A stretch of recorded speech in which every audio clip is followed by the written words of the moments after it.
Hi everyone and welcome. It's an honor to be here with you today for our STEM webinar. My name is Ryan and I'm an educational sales specialist here with STEMfinity located in the beautiful city of Boise, Idaho. STEMfinity is your one-stop STEM shop that offers the latest and curated pre-K through 12 STEM products for every educator, parent, and after-school program. Here at STEMfinity, we're highly selective with the products and vendors we choose to work with in an effort to ensure that all of our customers are 100% satisfied. We're excited to be partnering with Strawbees for the latest episode in our STEM webinar series. Strawbees is an award-winning Swedish edtech company inspiring the next generation of inventors. As a token of our appreciation for those of you joining us live, we will be giving away a free STEAM starter kit to the first 200 viewers that sign up. Follow the link below or make sure that you click the link in the comment box to get yours. If you have any questions during this presentation, please type them into the comment box and we will try to answer them live. We will also make time for questions at the end. Now, before we get started, if you're on YouTube, don't forget to hit that subscribe button. And if you're on Facebook, Instagram, Twitter, or LinkedIn, make sure that you like us as well so you can be the first to know when we publish more educational content. Now, without a further ado, we will turn the time over to the fine people at Strawbees.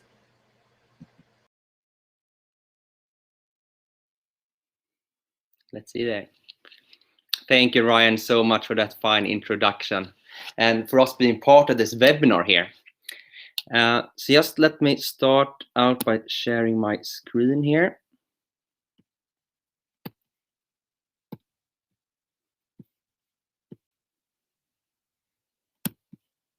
Like that.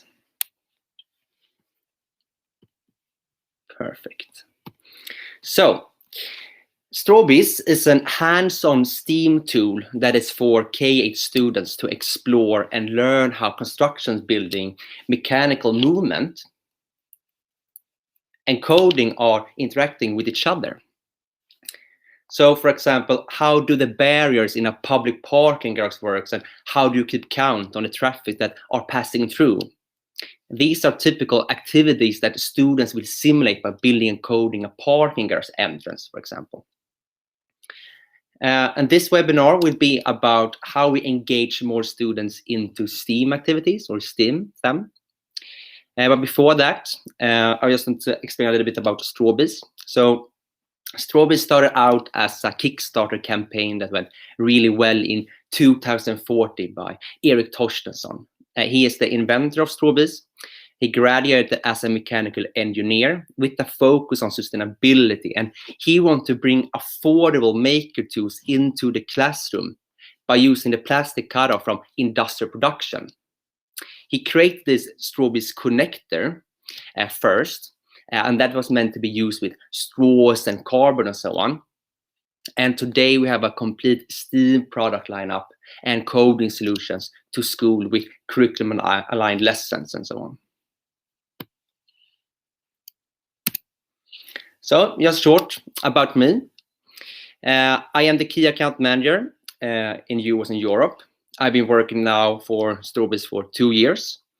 Currently, I am in Gothenburg, Sweden, where our headquarters is located.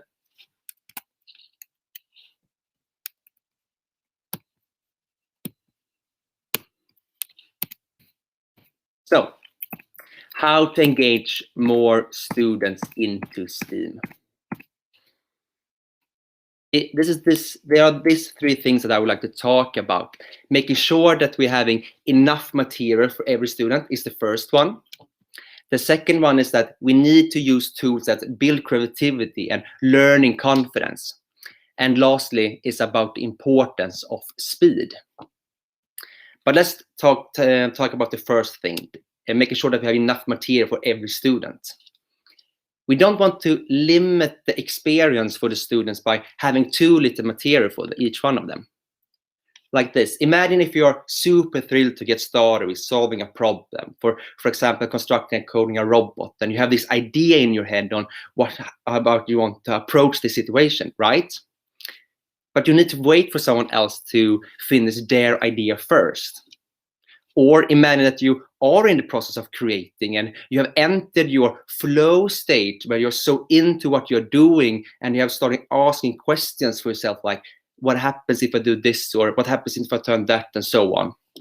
And you need to let this go because someone else is waiting for you to finish, right? There's also another aspect to think about, and that is that we all have different approaches to solve problems. Some, they just jump into it and they start testing immediately. Others, they take their time and go slowly forward.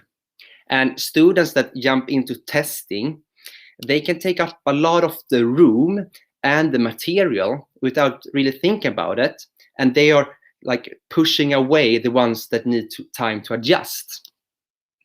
So therefore, having enough material for all students in the classroom is essential to meet all the students' needs.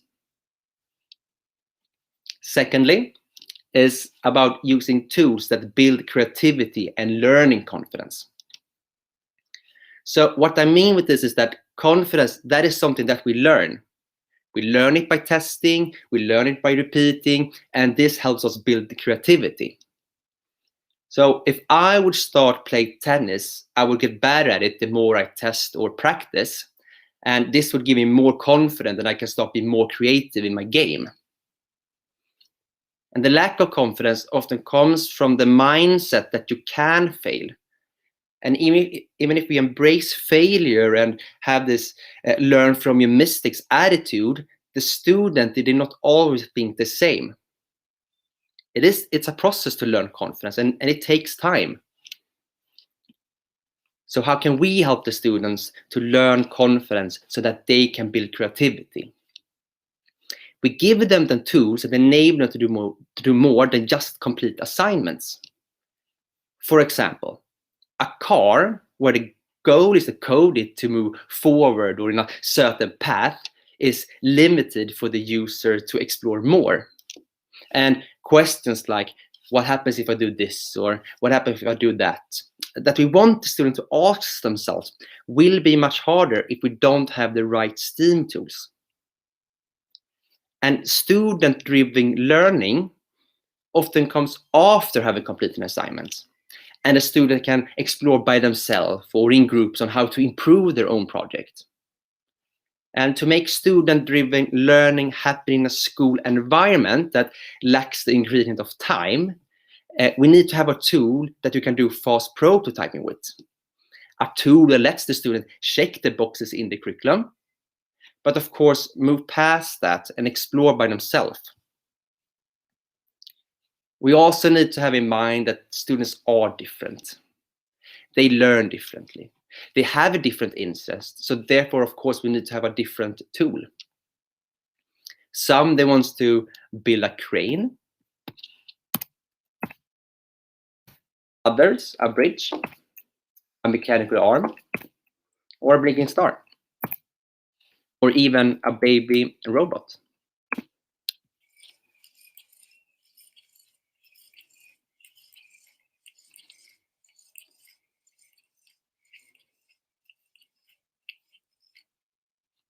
Now we do it one more time.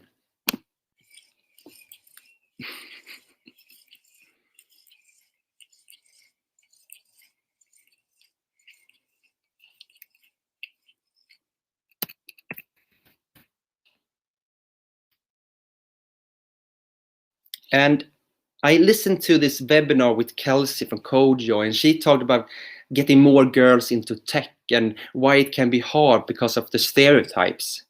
She gave an example of War Robots, the TV show, as something that we typically can associate to when talking about robots. And on these shows, we often see that it's overrepresenting males. They are hosting the shows, they are the builders, and dads, together with their sons, they are the ones that are in the audience.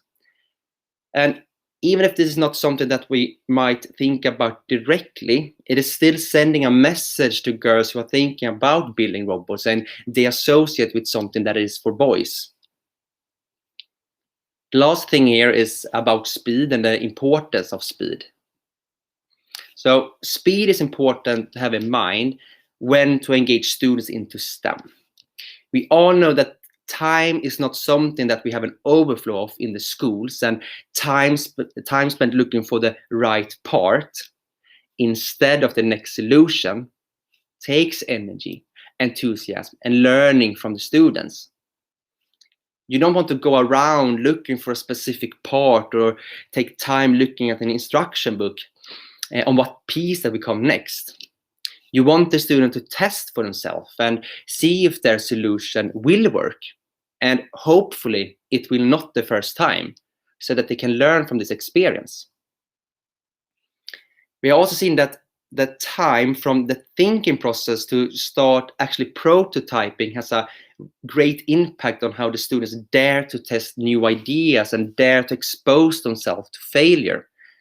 They dare to make mistakes because thought to prototyping is so narrow, so it's easy to give it a try again and so on.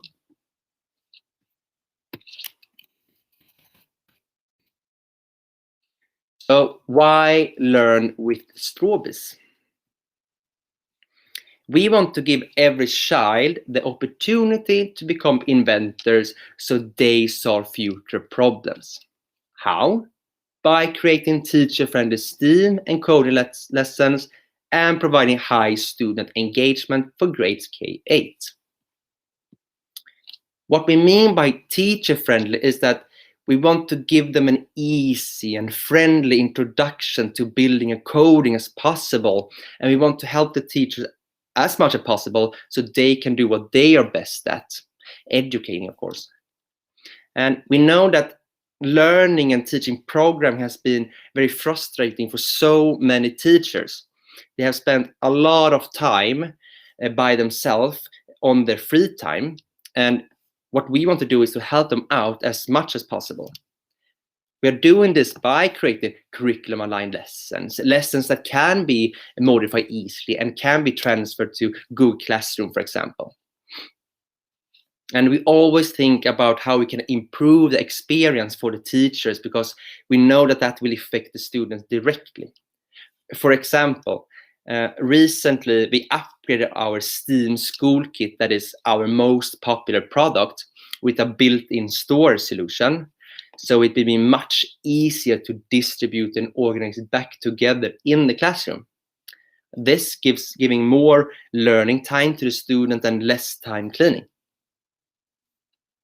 The other thing here is that we want to focus on is that we want to have a tool that creates high student engagement, because we know that this leads to high learning outcomes. So how do we manage to create student engagement? First, they have fun building and coding with Strawbees. They have fun because they can build very big constructions and they can do fast prototyping. They can be creative and they can create their own solutions. And I often say that in a classroom of 30 students that are using Strawbees to solve one problem, we'll end up with 30 unique solutions. The other thing is that we are focusing very much on having few unique pieces, meaning that you can build simple to advanced constructions. So when the students have finished their assignments, they can start to explore even more. And now I would like to do a small presentation live here. Let's see.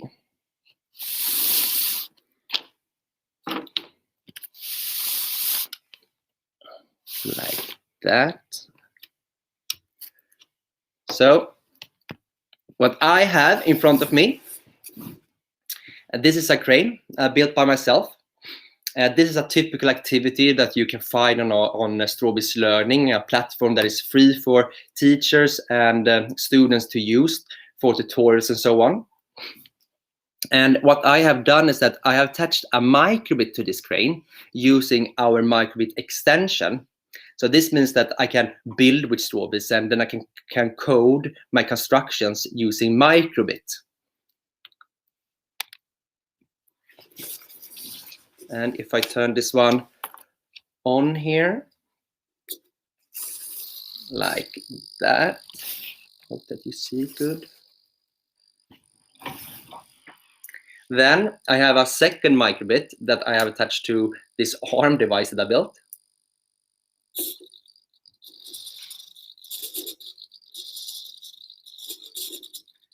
So imagine a classroom where students are the one that are building this crane, and and then afterwards they go into it and they start coding it. It's a joy to actually see this happen, and this is quite fun, this activity, because what I am usually doing is that when I am having workshops is that I take this crane and I put it in front of the table like this. Of course, this was before COVID and everything. But the students, they come up and they start looking at it like this and start counting how many blue ones do they need and so on. And then they start doing reverse engineering with this product itself. So they start testing out and what works, what do not really work, and so on. And this takes approximately 20 minutes. And after that, they jump into coding part. And that can take up to 40 minutes, for example. And I said before that you can build very big constructions. So what I have behind me here, I'm taking a microbit from this one and attaching it to this crane here, a bigger version. And this is possible because the system is so lightweight, so you actually can do this bigger constructions. Turn it on.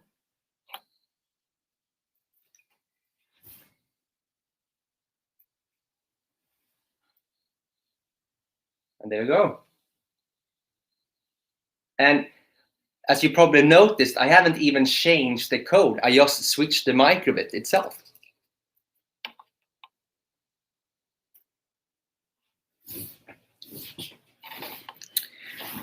Then there's another thing that I would like to show. And that is something that I really enjoy doing with, for example, 2 classes at once or so on. And if you want to engage all the students into one activity or like the same activity, and that is building a Sierpinski pyramid like this, but in a much bigger scale. So what we are doing is that we are taking groups of maybe 3 or 4 students in one group, and in that group they start out by building one pyramid by themselves, like on this top here. So they learn a little bit about the construction and they try to see how it works. And then in that group, they join forces and they are building a bigger pyramid together. So they put these pyramids together. Then when they have done that, the whole class is coming together and building even a bigger one. And I can just show you how it can look like for just this section up here. If you are using the blue ones, it starts to get quite big. And this is just a group of one of these small groups. And then they're taking like, 4 of these and put together, and it gets so big so the students can start go into them even. And they need to work together to put up everything. And of course, there's a really good team effort there. I actually have some other things that I would like to show, and that is, but I can start out by showing, this is the Steam starter kit that you can receive. In it, you can build things like this, mechanical movements like this. You can even do a prototyping of Perseverance. So this is like the Mars lander. And we even do like this, that we are putting a parachute on this one. And then you can drop it. And some of us in the office here, we even did like a egg drop challenge. So we put an egg here in a basket that we're building, and then let's see how far we can drop it before the egg is damaging. Yeah. And then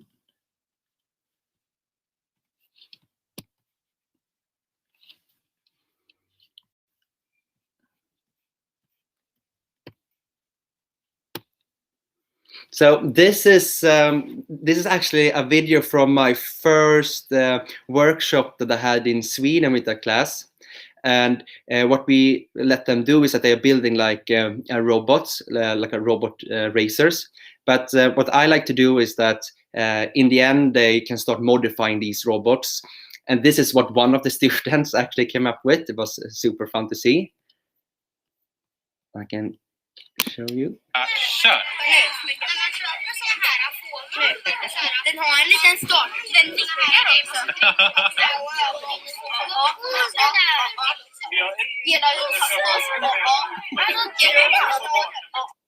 I showed this to the in the office afterwards, and they were like, "What has happened here?" They even managed to build the head, so it's like wiggling back and forward, giving like motion for the robot to move even faster. So we have actually tried to copy this one and present it on fairs and so on. And then all of this about we need to test to see if something is working. We try to build flying objects. So here's like a first attempt on that. That did not go so well. You can see it one more time. And then now let's see what happens after a few attempts.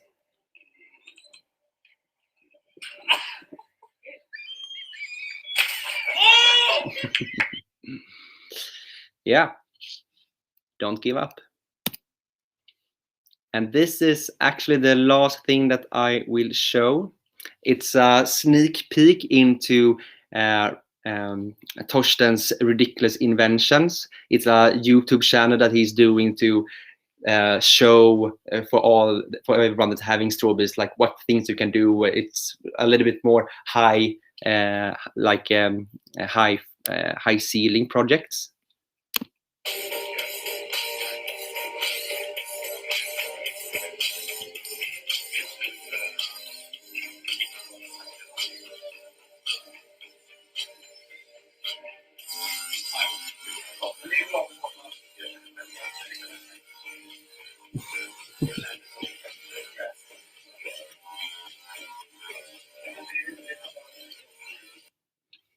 So what you are not really seeing is behind the scenes is that Eric is having two arms with microbits on them, and he is controlling this robot by moving his arms up and down. And you can even see that like his blinking eyes, that is also like 2 microbits. Yeah, so for the next show and ridiculous inventions, you can see this. Let's see, 23 minutes. So that was everything that I had to show. Let's see if I can answer any comments.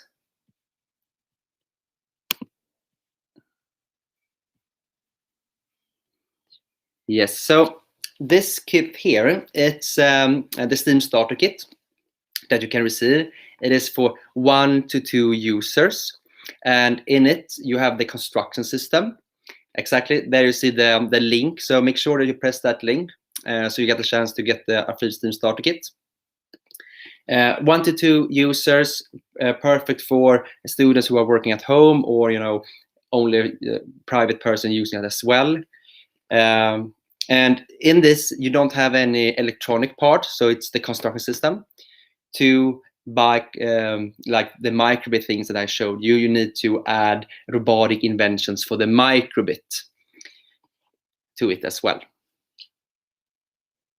So perfect. I think that I hope that you enjoyed this webinar with me and know a little bit more about the Strawbees and so on. And me and my friend here like to say thank you everyone for watching. I hope that you have a wonderful morning. Here in Sweden it's 7:30 p.m. Bye guys, take care and have a wonderful day. Thank you, Nikita.